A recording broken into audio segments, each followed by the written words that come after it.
Hello aspirants, welcome to ಸ್ಪರ್ಧಾ lights. ನಾವು ನಮ್ಮ ಕರೆಂಟ್ ಅಫೇರ್ಸ್ ಡಿಸ್ಕಷನ್ನ ಮುಂದುವರಿಸ್ಕೊಳ್ತಾ ಹೋಗೋಣ. ನಮ್ಮ ಮೊದಲನೇ ಟಾಪಿಕ್ ಬಂದು ಎಲೆಕ್ಟ್ರಿಕ್ ಮೊಬಿಲಿಟಿ ಪ್ರೋಗ್ರೆಸ್ ಇಂಡೆಕ್ಸ್ ಅಂತ. ಈ ಒಂದು ಇಂಡೆಕ್ಸ್ನ ಯಾರು ಲಾಂಚ್ ಮಾಡ್ತಾರೆ ಅಂತಂದ್ರೆ ನೀತಿ ಆಯೋಗ್ ಲಾಂಚ್ ಮಾಡ್ತಾರೆ. ಯಾಕೆ ಲಾಂಚ್ ಮಾಡ್ತಾರೆ ಎಲೆಕ್ಟ್ರಿಕ್ ಮೊಬಿಲಿಟಿ ಪ್ರೋಗ್ರೆಸ್ ಇಂಡೆಕ್ಸ್ನ? ಈ ಪ್ರೋಗ್ರೆಸ್ನ ಟ್ರ್ಯಾಕ್ ಮಾಡ್ಬೇಕಂತ ಸ್ಟೇಟ್ಸ್ ಅಂಡ್ ಯೂನಿಯನ್ ಟೆರಿಟರೀಸ್ದು ಎಲೆಕ್ಟ್ರಿಕ್ ಮೊಬಿಲಿಟಿ ಅಲ್ಲಿ ಯಾವ ತರ ಪ್ರೋಗ್ರೆಸ್ ಇದೆ ಅಂತ ಟ್ರ್ಯಾಕ್ ಮಾಡೋದಕ್ಕೆ ನೀತಿ ಆಯೋಗ ಅವರು ಎಲೆಕ್ಟ್ರಿಕ್ ಮೊಬಿಲಿಟಿ ಪ್ರೋಗ್ರೆಸ್ ಇಂಡೆಕ್ಸ್ ಅನ್ನೋದನ್ನ ಒಂದು ಇಂಡೆಕ್ಸ್ನ ಲಾಂಚ್ ಮಾಡ್ತಾರೆ. ಈ ಇಂಡೆಕ್ಸ್ 100 ಸ್ಕೋರ್ಗೆ ಕ್ಯಾಲ್ಕುಲೇಟ್ ಮಾಡಲಾಗುತ್ತದೆ. ಎಲ್ಲ ಸ್ಟೇಟ್ಸ್ ಮತ್ತೆ ಎಲ್ಲ ಯುಟಿಸ್ನ 100 ಸ್ಕೋರ್ ಅಲ್ಲಿ ಸ್ಕೋರ್ ಮಾಡ್ತಾರೆ ಎಲ್ಲ ಸ್ಟೇಟ್ಸ್ನ. ಅಂಡ್ ರ್ಯಾಂಕಿಂಗ್ಸ್ ಬಿಡ್ತಾರೆ, ಯಾರು ಎಷ್ಟು ಪ್ರೋಗ್ರೆಸ್ ಅಲ್ಲಿ ಇದ್ದಾರೆ ಎಲೆಕ್ಟ್ರಿಕ್ ಮೊಬಿಲಿಟಿನ ಅಡಾಪ್ಟ್ ಮಾಡ್ಕೊಳ್ಳೋದ್ರಲ್ಲಿ. ಅಂದ್ರೆ ಇವಿ ವೆಹಿಕಲ್ಸ್ ಅಂದ್ರೆ ಎಲೆಕ್ಟ್ರಿಕ್ ವೆಹಿಕಲ್ಸ್ನ ಅಡಾಪ್ಟ್ ಮಾಡ್ಕೊಳ್ಳೋದಕ್ಕೆ ಎಷ್ಟು ಪ್ರೋಗ್ರೆಸ್ ಮಾಡ್ತಾ ಇದ್ದಾರೆ ಎಲ್ಲ ಸ್ಟೇಟ್ಸ್ ಮತ್ತೆ ಯುಟಿಸ್ ಅನ್ನೋ ಅಂತ ಒಂದು ಕ್ಯಾಲ್ಕುಲೇಟ್ ಮಾಡ್ಬೇಕಂತ ಎಲೆಕ್ಟ್ರಿಕ್ ಮೊಬಿಲಿಟಿ ಪ್ರೋಗ್ರೆಸ್ ಇಂಡೆಕ್ಸ್ ಅಂತ ಒಂದು ಇಂಡೆಕ್ಸ್ನ ಲಾಂಚ್ ಮಾಡಿದ್ದಾರೆ ನೀತಿ ಆಯೋಗ ಅವರು. ಈ ಒಂದು ಇಂಡೆಕ್ಸ್ ನಲ್ಲಿ 100 ಸ್ಕೋರ್ ಮಾಡ್ತಾರೆ. ಅಂಡ್ ಇಂಡಿಯಾದು ನೆಟ್ ಝೀರೋ ಟಾರ್ಗೆಟ್ ಎಷ್ಟು? ಯಾವ ವರ್ಷದಲ್ಲಿ ನೆಟ್ ಝೀರೋ ಟಾರ್ಗೆಟ್ ರೀಚ್ ಆಗಬೇಕು ಅಂತ ಮಾಡ್ತಿದ್ದಾರೆ ಅಂದ್ರೆ 2070ಗೆ. What you mean by net zero target ಅಂತ ಅಂದ್ರೆ ನಮ್ಮ ಒಂದು ಎಮಿಷನ್ಸ್ ಏನಿದೆ ಇದು ಝೀರೋ ಆಗಬೇಕು. ನಾವು ಎಷ್ಟು ಎಮಿಟ್ ಮಾಡ್ತೀವಿ, ನಾವು ಎಷ್ಟು ಸೀಕ್ವೆಸ್ಟರ್ ಮಾಡ್ತೀವಿ, ಇದು ಬ್ಯಾಲೆನ್ಸ್ ಆಗಬೇಕು. ಇದನ್ನ ನೆಟ್ ಝೀರೋ ಟಾರ್ಗೆಟ್ ಅಂತ ನಾವು ಕರಿತೀವಿ. ನೆಟ್ ಝೀರೋ ಟಾರ್ಗೆಟ್ ಯಾವಾಗ ರೀಚ್ ಆಗ್ತಾರೆ ನಮ್ಮ ಇಂಡಿಯಾದವರು ಅಂತಂದ್ರೆ 2070ಗೆ ಏಮ್ ಮಾಡ್ತಿದ್ದಾರೆ ನೆಟ್ ಝೀರೋ ರೀಚ್ ಆಗಬೇಕು ಅಂತ. ಸೊ ಈ ಒಂದು ಟಾರ್ಗೆಟ್ನ ರೀಚ್ ಆಗ್ಬೇಕಂದ್ರೆ ಎಲೆಕ್ಟ್ರಿಕ್ ಮೊಬಿಲಿಟಿನ ಅಡಾಪ್ಟ್ ಮಾಡ್ಕೊಳ್ಳೋದು ತುಂಬಾ ಮುಖ್ಯ ಆಗುತ್ತೆ. ಈ ಇಂಡಿಯಾ ನೆಟ್ ಝೀರೋ ಟಾರ್ಗೆಟ್ನ ರೀಚ್ ಮಾಡೋದಕ್ಕೆ ಸ್ಟೇಟ್ಸ್ ಮತ್ತೆ ಯುಟಿಸ್ ಪಾತ್ರ ಬಹಳ ಮುಖ್ಯವಾದದ್ದು. ಸೊ ಈ ಸ್ಟೇಟ್ಸ್ ಮತ್ತೆ ಯೂನಿಯನ್ ಟೆರಿಟರೀಸ್ ಎಷ್ಟರ ಮಟ್ಟಿಗೆ ಎಲೆಕ್ಟ್ರಿಕ್ ವೆಹಿಕಲ್ಸ್ನ ಅಡಾಪ್ಟ್ ಮಾಡ್ಕೋತಿದೆ ಅಂತ ಚೆಕ್ ಮಾಡೋದಕ್ಕೆ ಈ ಒಂದು ಇಂಡೆಕ್ಸ್ನ ನೀತಿ ಆಯೋಗ ಅವರು ರಿಲೀಸ್ ಮಾಡಿದ್ದಾರೆ. ಈ ಒಂದು ಇಂಡೆಕ್ಸ್ 3 ಕೋರ್ ಥೀಮ್ಸ್ ಅಲ್ಲಿ ಮಾಡ್ತಾರೆ. ಯಾವ್ಯಾವ ಥೀಮ್ಸ್ನ ಕನ್ಸಿಡರ್ ಮಾಡ್ತಾರೆ ಈ ಒಂದು ಇಂಡೆಕ್ಸ್ನ ಕ್ಯಾಲ್ಕುಲೇಟ್ ಮಾಡಕ್ಕೆ ಅಂತ ನೋಡೋಣ. ಮೊದಲನೇದಾಗಿ ಟ್ರಾನ್ಸ್ಪೋರ್ಟ್ ಎಲೆಕ್ಟ್ರಿಫಿಕೇಶನ್ ಪ್ರೋಗ್ರೆಸ್ ಅಂತ. ಇದು ಡಿಮ್ಯಾಂಡ್ ಸೈಡ್ ಮಾಡ್ತಾರೆ. ಅಂದ್ರೆ ಕನ್ಸ್ಯೂಮರ್ಸ್ ಕಡೆಯಿಂದ ಎಷ್ಟು ಎಲೆಕ್ಟ್ರಿಕ್ ವೆಹಿಕಲ್ಸ್ ನ ಅಡಾಪ್ಟ್ ಮಾಡ್ಕೋತಾ ಇದ್ದಾರೆ ಜನಗಳು ಅನ್ನೋದು ಟ್ರಾನ್ಸ್ಪೋರ್ಟ್ ಎಲೆಕ್ಟ್ರಿಫಿಕೇಶನ್ ಪ್ರೋಗ್ರೆಸ್. ಎರಡನೇ ಥೀಮ್ ಬಂದು charging infrastructure.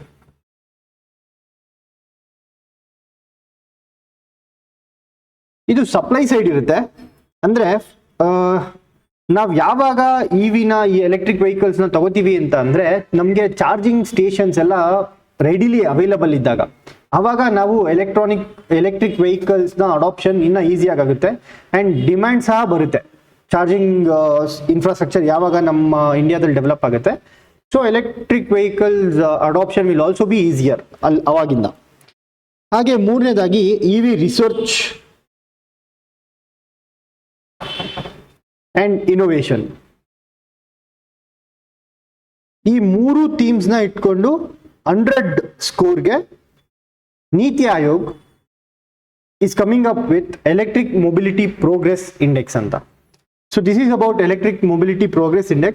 So going to our next topic, India becomes 3rd largest solar energy generator. ಅಂದ್ರೆ ಇಲ್ಲಿವರೆಗೂ ಇಂಡಿಯಾ 4th ಆಗಿದ್ರು, 3rd ಜಪಾನ್ ಇರ್ತಿತ್ತು. ಬಟ್ ಇಂಡಿಯಾ ಜಪಾನ್ನ ಸರ್ಪಾಸ್ ಮಾಡಿ ಇವಾಗ 3rd ಆಗಿದ್ದಾರೆ.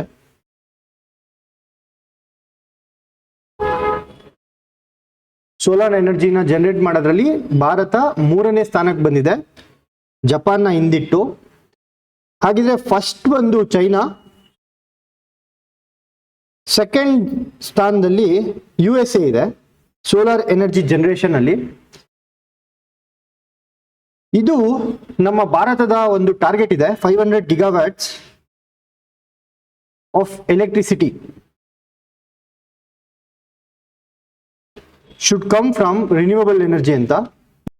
ಈ ಒಂದು ಟಾರ್ಗೆಟ್ 2030ಗೆ ರೀಚ್ ಆಗಬೇಕು ಅಂತ ಏಮ್ ಇಟ್ಕೊಂಡಿದ್ದಾರೆ ಇಂಡಿಯಾದವರು. ಸೊ ಈ ರಿನ್ಯೂವಬಲ್ ಎನರ್ಜಿಯಲ್ಲಿ ಅರ್ಧರಷ್ಟು, at least 50% should come from solar energy ಅಂತ ಒಂದು ಗೋಲ್ನ ಇಟ್ಕೊಂಡಿದ್ದಾರೆ India. So to fulfil this we are in the right path ಅಂತ ಹೇಳ್ತಿದೆ ಈ ಒಂದು ರಿಪೋರ್ಟ್. ಯಾವ ರಿಪೋರ್ಟ್ ಅಂತ ಅಂದ್ರೆ, ಯಾವ ರಿಪೋರ್ಟ್ ಇದು ನಮ್ಮ India third, China first, USA second ಅಂತ ಹೇಳ್ತಿದೆ ಅಂದ್ರೆ, ಗ್ಲೋಬಲ್ ಎಲೆಕ್ಟ್ರಿಸಿಟಿ ರಿಪೋರ್ಟ್ ಅಂತ.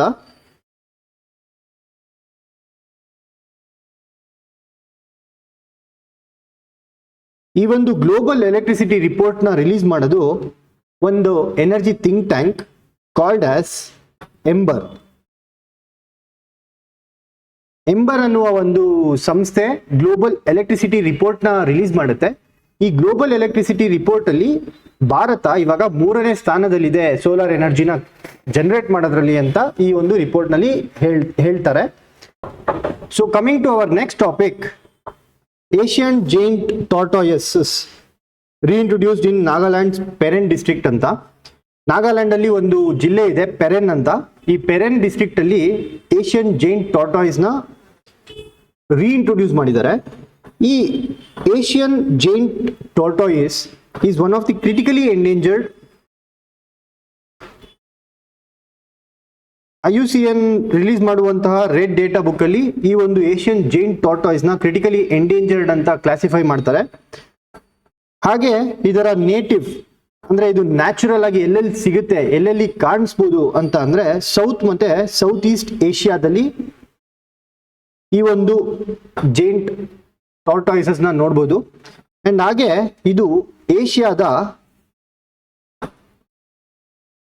ಏಷ್ಯಾಸ್ ಮೇನ್ಲ್ಯಾಂಡ್ ಅಲ್ಲಿ ಸಿಗುವಂತಹ ಲಾರ್ಜೆಸ್ಟ್ ಟಾರ್ಟಾಯ್ಸ್ ಸ್ಪೀಶೀಸ್ ಈ ಏಷಿಯನ್ ಜೈಂಟ್ ಟಾರ್ಟಾಯ್ಸ್. ಅದಕ್ಕೆ ಹೆಸರು ಏಷಿಯನ್ ಜೈಂಟ್ ಅಂತ ಇಟ್ಟಿದ್ದಾರೆ. ಇದನ್ನ ಸ್ಮಾಲ್ ಎಲಿಫೆಂಟ್ ಆಫ್ ಫಾರೆಸ್ಟ್ ಅಂತ ಸಹ ಕರೀತಾರೆ.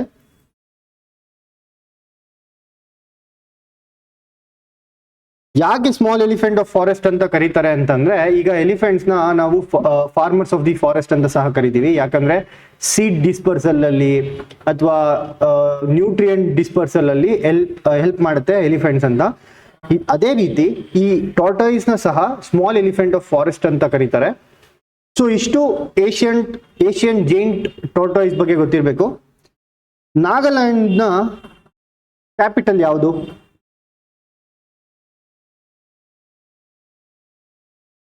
ಈ ನಾಗಾಲ್ಯಾಂಡ್ ನ ಕ್ಯಾಪಿಟಲ್ ಯಾವುದು ಅಂತ ನಮ್ಮ ಕಮೆಂಟ್ ಬಾಕ್ಸ್ ಅಲ್ಲಿ ತಿಳಿಸಿ. So coming to our next topic is Kartavya Bhavan. ನಮ್ಮ ಪ್ರೈಮ್ ಮಿನಿಸ್ಟರ್ ಈ ಕರ್ತವ್ಯ ಭವನ್ ನ ಇನಾಗ್ರೇಟ್ ಮಾಡ್ತಿದ್ದಾರೆ. ಯಾವಾಗ ಅಂತ ಅಂದ್ರೆ 3rd ಇಂದ 6th ಆಫ್ ಆಗಸ್ಟ್. 3rd ಇಂದ 6th ಆಫ್ ಆಗಸ್ಟ್ ವರೆಗೂ ಕರ್ತವ್ಯ ಭವನ್ ನ ಇನಾಗ್ರೇಟ್ ಮಾಡ್ತಾರೆ ನಮ್ಮ ಪ್ರೈಮ್ ಮಿನಿಸ್ಟರ್ ಆದ ನರೇಂದ್ರ ಮೋದಿ ಅವರು. ಈ ಕರ್ತವ್ಯ ಭವನ್, ಈ ಶಾಸ್ತ್ರಿ ಭವನ್, ಹಾಗೆ ಉದ್ಯೋಗ್ ಭವನ್ ಅಂತೆಲ್ಲ ಸೆಕ್ರೆಟರಿಯೇಟ್ ಬಿಲ್ಡಿಂಗ್ಸ್ ಇದಾವೆ ಡೆಲ್ಲಿಯಲ್ಲಿ. ಇದೆಲ್ಲ ಏನು? Secretariats buildings. ಅಂದ್ರೆ ಇಂಡಿವಿಜುವಲ್ ಮಿನಿಸ್ಟ್ರೀಸ್ ಏನಿರುತ್ತೆ, ಆ ಮಿನಿಸ್ಟ್ರೀಸ್ ಅಲ್ಲಿ ವರ್ಕ್ ಮಾಡುವಂತಹ ಎಂಪ್ಲಾಯೀಸ್ ಯಾರಿರ್ತಾರೆ ಅವರೆಲ್ಲ ಇಲ್ಲೇ ಕುತ್ಕೊಂಡು ವರ್ಕ್ ಮಾಡ್ತಾ ಇರ್ತಾರೆ ಅಂಡರ್ ಈಚ್ ಮಿನಿಸ್ಟ್ರಿ. ಇದನ್ನ ಸೆಕ್ರೆಟರಿಯೇಟ್ ಬಿಲ್ಡಿಂಗ್ಸ್ ಅಂತ ಕರೀತಾರೆ. ಈ ಸೆಕ್ರೆಟರಿಯೇಟ್ ಬಿಲ್ಡಿಂಗ್ ಅಲ್ಲಿ ಎಲ್ಲಾನು ಹೊಸ ಬಿಲ್ಡಿಂಗ್ಸ್ ನ ಕನ್ಸ್ಟ್ರಕ್ಟ್ ಮಾಡ್ತಿದ್ದಾರೆ as a part of central Vista redevelopment project. ಇದು ಒಂದು ಎಲ್ಲ ಅಂಬ್ರೆಲಾ ಪ್ರಾಜೆಕ್ಟ್ ತರ ಇಡೀ ಡೆಲ್ಲಿಯಲ್ಲಿರುವಂತಹ ಇಡೀ ಎಲ್ಲ ಪಾರ್ಲಿಮೆಂಟ್ ಬಿಲ್ಡಿಂಗ್ ಆಗಿರ್ಬೋದು, ಈ ಉದ್ಯೋಗ್ ಭವನ್ ಆಗಿರ್ಬೋದು ಅಥವಾ ಶಾಸ್ತ್ರಿ ಬಿಲ್ಡಿಂಗ್ ಆಗಿರ್ಬೋದು, ಇದನ್ನೆಲ್ಲ ರೀಪ್ಲೇಸ್ ಮಾಡೋದಕ್ಕೆ ಒಂದು ಸೆಂಟ್ರಲ್ ವಿಸ್ತಾ ರೀಡೆವಲಪ್ಮೆಂಟ್ ಪ್ರಾಜೆಕ್ಟ್ ಅಂತ ಒಂದು ಕೈಗೊಳ್ತಾರೆ. ಅದರಲ್ಲಿ as a part of it ಇವಾಗ ಕರ್ತವ್ಯ ಭವನ್ನ ಸಹ ನಾವು ಇನಾಗ್ರೇಟ್ ಮಾಡ್ತಾ ಇದ್ದೀವಿ. ಇದರ ಫೀಚರ್ಸ್ ಏನಪ್ಪಾ ಅಂದ್ರೆ, ಒಂದು important feature which has been adapted into Kartavya Bhavan is, ಇದರಲ್ಲಿ in house waste water management ಇರುತ್ತೆ.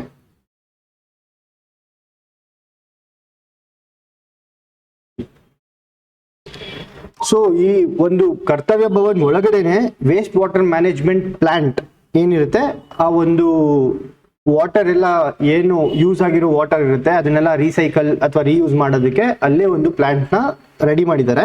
So that is one important thing that has been incorporated ಇನ್ ಕರ್ತವ್ಯ Bhavan.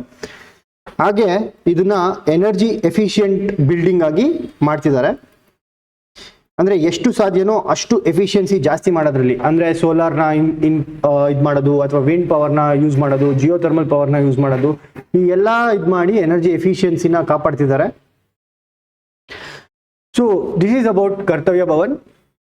So going to our next topic, ನೀವು ಎಲ್ಲರೂ wait ಮಾಡ್ತಿದ್ದಂತಹ internal reservation. Internal ರಿಸರ್ವೇಷನ್ನ ಒಂದು report has been submitted, and ಈ ಒಂದು ರಿಪೋರ್ಟ್ನ ಸ್ಟೇಟ್ ಲೆಜಿಸ್ಲೇಚರ್ ಅಲ್ಲಿ ಯಾವಾಗ ಪ್ಲೇಸ್ ಮಾಡ್ತಾರೆ ಅಂತಂದ್ರೆ, ಮಾನ್ಸೂನ್ ಸೆಷನ್ ಅಲ್ಲಿ, ಈ ಮುಂಬರುವಂತಹ ಮಾನ್ಸೂನ್ ಸೆಷನ್ ಅಲ್ಲಿ ಈ ಒಂದು ರಿಪೋರ್ಟ್ನ ಟೇಬಲ್ ಮಾಡ್ತಾರೆ. ಇದ್ರ ಮೇಲೆ ಡಿಸ್ಕಷನ್ಸ್ ನಡೆಯುತ್ತೆ. ಒಂದ್ಸರಿ ಡಿಸ್ಕಷನ್ ಆಗಿ ವೋಟಿಂಗ್ ಆದ್ಮೇಲೆ ಗವರ್ನರ್ ಸೈನ್ ಮಾಡಿದ್ರೆ ಇಂಟರ್ನಲ್ ರಿಸರ್ವೇಷನ್ ಮುಗಿಯುತ್ತೆ. ಈ ಒಂದು ಇಂಟರ್ನಲ್ ರಿಸರ್ವೇಷನ್ ನ ಒಂದು ಪ್ರೋಸೆಸ್ ಮುಗಿಯುತ್ತೆ. ಹಿಂದೆ HN ನಾಗಮೋಹನ್ ದಾಸ್ ಕಮಿಟಿ ಅವರೇ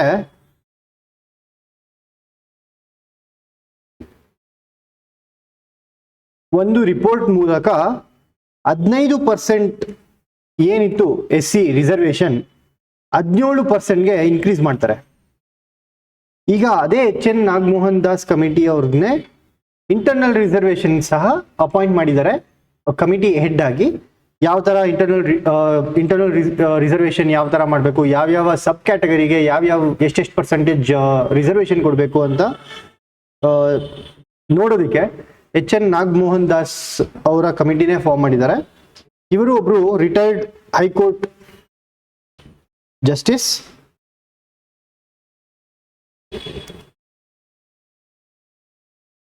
ರಿಟೈರ್ಡ್ ಹೈಕೋರ್ಟ್ ಜಸ್ಟಿಸ್ ಆಗಿರುವಂತಹ HN ನಾಗಮೋಹನ್ ದಾಸ್ ಅವರು ಈ ಒಂದು SC ರಿಸರ್ವೇಷನ್ ನ ರಿಪೋರ್ಟ್ ನ ಕಂಪ್ಲೀಟ್ ಮಾಡಿದ್ದಾರೆ.